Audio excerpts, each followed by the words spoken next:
I hope you are doing well today. Welcome to my video for today where I'm talking about how to help your child's body image. And so if you're watching me with me live this morning, please say hello so I can say hi back to you. And then if you're watching on the replay, just hashtag replay and I'll make sure I come back on later and say hi to you then. I always love interacting with everyone who hops on, and that is how we build the connection and the community. So that is super important to me. So please say hi. Say, hey girl, or whatever it is that you want to say to me. So today we're talking about, typically we talk about a lot of women's issues with our bodies and learning to accept and respect their bodies. That's a lot of the work that I do with my clients. But as we start to dive into this work, we realize the importance it has on our kids too. And this can be if you're a mom or an aunt or if you work with kids. These are all things that we can be aware of that I'm going to be talking about today. That if you have kids in your life, whether you are, like I said, a mom, an aunt, in the education system, or if you work with kids in your career, you're going to want to listen to these tips today. So to start off, a couple little things before we dive into this today. First thing, if you guys are watching this on Facebook this morning, I would encourage you to click on the link in the description of the video and head on over to YouTube. Make sure you subscribe by hitting the subscribe button and the bell to receive notifications for each time that I come live, which is Tuesday to Thursday at 10 a.m. Pacific Standard Time. And on my YouTube channel, you will find all things to do with my self-love at any size method, which is the method that I teach women to connect back to their bodies, disrupt diet culture, and just improve our body image. So after that, the next step would be to join my community. I have a community called Self-Love at Any Size, and this is where I share so much on different ways that you can start to accept and respect your body. And with our theme today being more of the kids aspect of it, the thing that we don't realize is that as we do our own inner healing, we are actually empowering our kids to do the same, to break that cycle, to start to improve our body image. And as we do that, we're going to be showing up for life in all different ways that we never did before. So make sure you join this free community. We have a challenge starting on Monday that is called Ditch the Diet, or I think that's what I called it. And so be sure to be in there because we're going to be starting that challenge on Monday. It's going to be a 5-day challenge, and there's going to be giveaways and lots of different support for you to start your journey into ditching diet culture or disrupting diet culture. So, all right, so I'm going to bring up my video here, make sure I can see anyone that's popping in. Yesley's there, and Julie. Hi, ladies. How are you doing today? So let's get into what I'm talking to you guys about today. So first thing is I had some statistics for you. I love statistics. I think that just brings to life the things that we're talking about. So the first statistic, and actually as I was researching these things, and I've heard these things before, but as I kind of brought myself back to gaining the knowledge again, or just refreshing my mind on the things that the statistics that are out there for body image in kids, it breaks my heart. Like I found my heart feeling very heavy as I was reading what I was reading. And so I thought it was important to share that too. So the thing is, so the first little statistic that I wanted to share is that girls develop a desire to be thinner starting at age 6. Oh, and that just gives me goosebumps when I talk about it, to think that these little people at the age of 6 are already starting to question their bodies and how their bodies look and how their bodies feel. And it's crazy that the world, in being in the world for 6 years, your perception of yourself already changes. That childlike ability to just be free and accept who you are and just be who you are, it already gets stripped away from you at 6 years old. So that, it really irks me, which tells me I know it's something that I need to talk about. And then the next thing is that 80% of teenage girls are unhappy with their body. So 80%. So let's say you walked into a high school, 80% of those girls are unhappy with their bodies. And that is huge, you guys. Like, what kind of relationship are those girls creating with their bodies?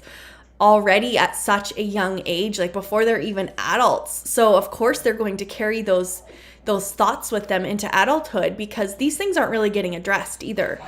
Our body image, no one really talks about it in school. I remember it was never something that was talked about in my growing up, on how we felt about our bodies. That was just not something we did, right? And then the next statistic that shook me as well is that has been research done, that children's opinions of their bodies form at a very young age. Like I've already kind of said with they desire to be thinner at age 6, but they can actually start as young as 3 years old to have body image issues.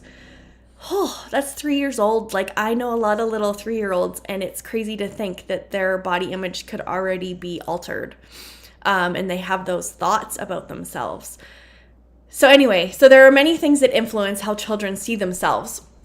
But us as parents or people who are with those kids, whether you are, in the school system, or whether you work with kids, or whether you have kids, or whether you're an aunt, we can play a critical role in helping children to develop that positive body image and self-esteem. And, self-esteem is how you see yourself and how you feel about yourself, right? So what I wanted to share with you guys today is 6 tips that we can start to think about when we are talking about or helping kids with their body image from a young age. So it doesn't matter what age of kids you're working with. Clearly, after these statistics were shown, that this work can start so early. And so kids learn about body image and they develop anxieties about their appearance from a variety of sources, right? Including parents, friends, peers, and the media, right? So we can play a crucial role in this to help kids develop that sense of good body image.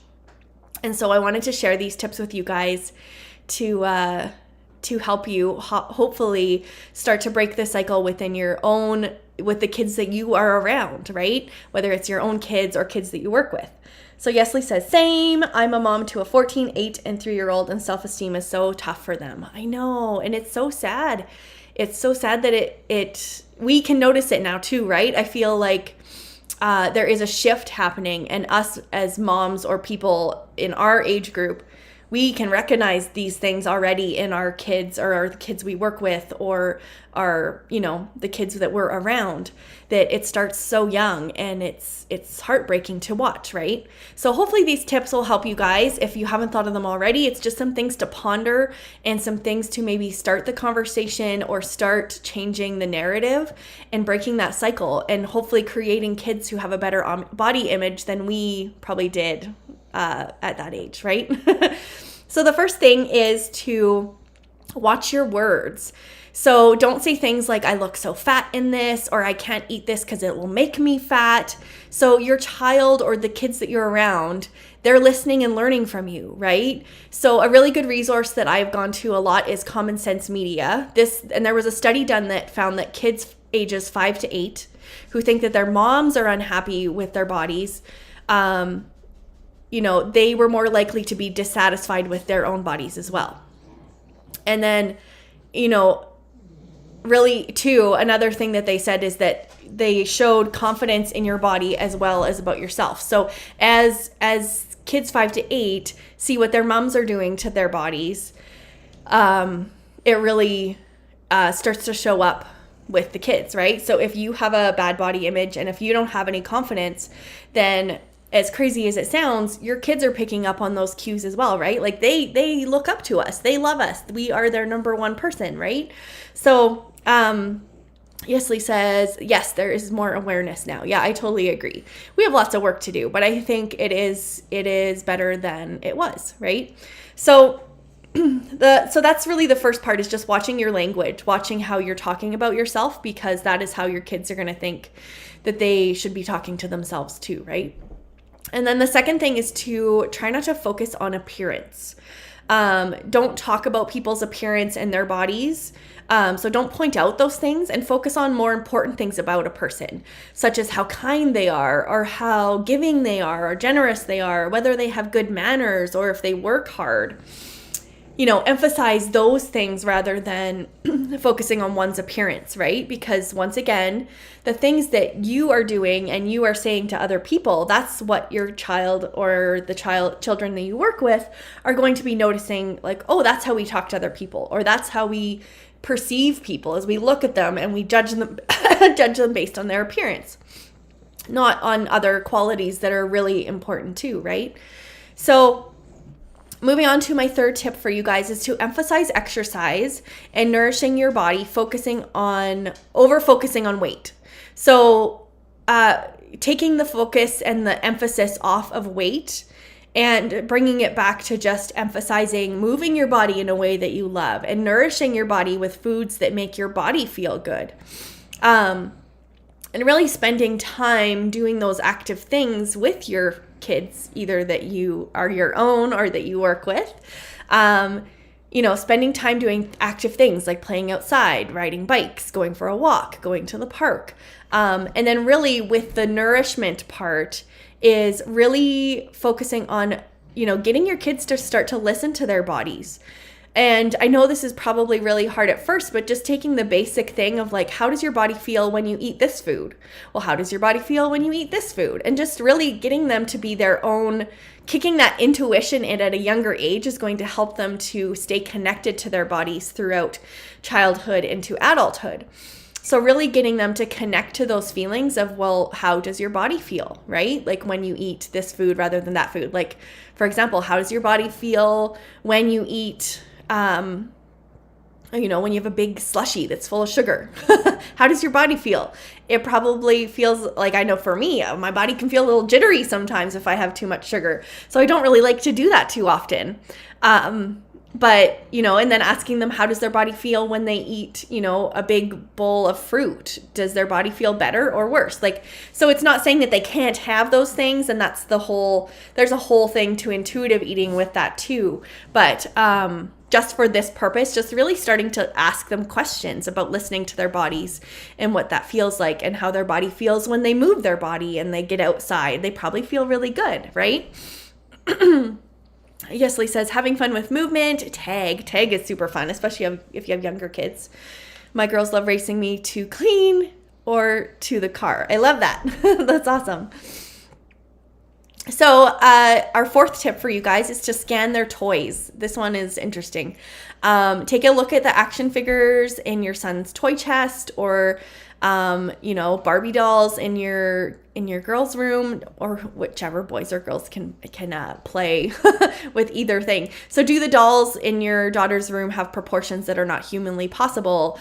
Same thing with the boys. Like just looking at your kids' toys and just see if the proportions of whatever they're playing with have the proportions that are really not humanly possible.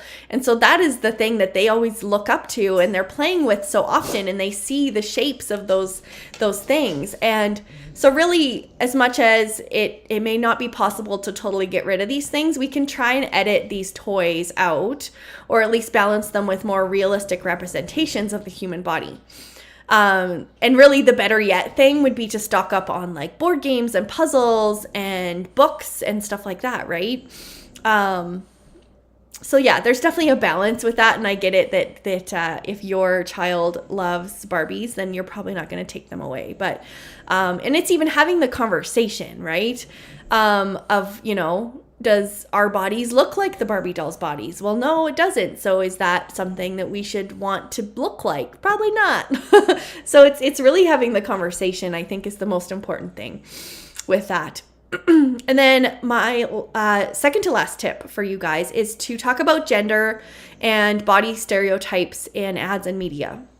So viewing content with your child, when you see like commercials or TV shows or movies that feature women in like, unrealistic, skimpy costumes, or make unhealthy foods look tempting. So talk about what's wrong with those images and how just have the conversation, right? So being able to talk to those things with your kids and just making them realize that, what they see isn't always the truth, and what, that we can start to unbreak that cycle of thinking that what we see on TV is real, right? And lastly, this is more for us mamas or caregivers or child, people who work with kids, is to really invest in your own healing. So as we work on our own negative body image, we become more confident and we move away from the things like diet culture and the pressures from society to have that perfect ideal. And as we do this, we are also showing our kids what a healthy body image looks like, empowering them to also accept and respect their bodies at the same time. And so I love to kind of put it into perspective is that confident women create confident families. And so as we do that own work for ourselves, we are breaking the cycle, hopefully with our kids, on being able to get them to see their bodies as something that they can accept and respect no matter what their body looks like, and to just take those active steps to take care of their bodies. Like self-care is huge, right? So teaching your kids self-care, that is, I feel like that is our responsibility as parents, is to be getting kids to realize the importance of taking care of all these different areas of our life, like moving your body, nourishing your body with good food, being grateful. Gratitude is a huge part of self-care. Taking time for yourself, doing the things that you love to do. Like all these things are really so important in creating setting our kids up for having a positive body image and just being better than we were, right? Like creating that confidence in them and that stuff. So Melissa says, my kid's body image is getting a bit better, but being non-binary makes it difficult. Absolutely. That can be, I'm sure that is such a struggle, Melissa. And I know you're like the best mama to advocate for your kids and help them to feel safe. And so I have no doubt that you are doing all the things to help them with that. And Melissa has, actually, I just downloaded her. She has like 50 affirmation texts that you can send to your kids that are really cool. I downloaded them yesterday and I'm excited to try them out with my teenager. So thank you for that, Melissa. So yeah, so really that's what I wanted to chat to you guys about today, is just some little things that we can start to think about when it comes to our kids and their body image, and how we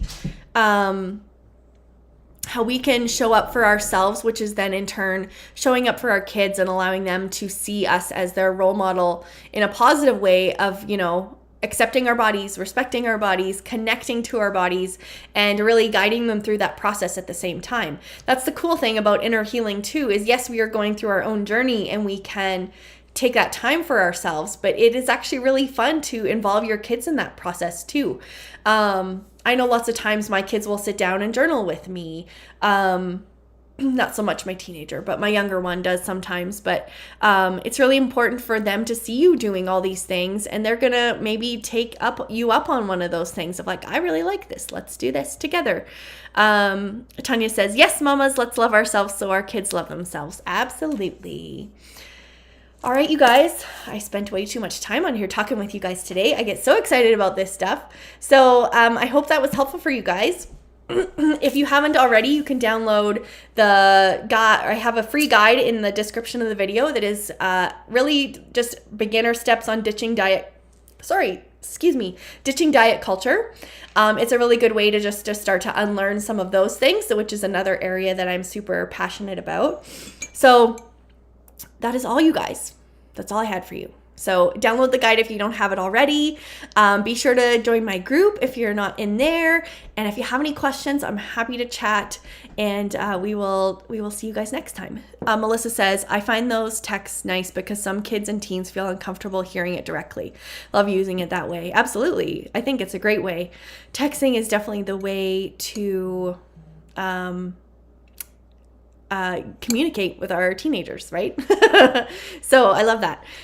So Tanya says, this topic is so important. The kids are struggling more and more. Absolutely. Kids are struggling more and more each day. And I'm really fearful for what's to come with our kids too, because I feel like the last 3 years have been so hard on them anyway. And so the mental health that comes with that is going to be a challenge. So I hope that we can all band together and just help our kiddos out the best we can and help them with their body image among other things, and their confidence, and helping them to become the lovely little humans that we know that they all are. So anyway, Melissa says, thank you, Martina, for sharing. Absolutely. Thank you guys so much for hanging out with me this morning. I appreciate you being here. And that's it, you guys. So I'm going to pop out of here. We'll talk to you guys tomorrow.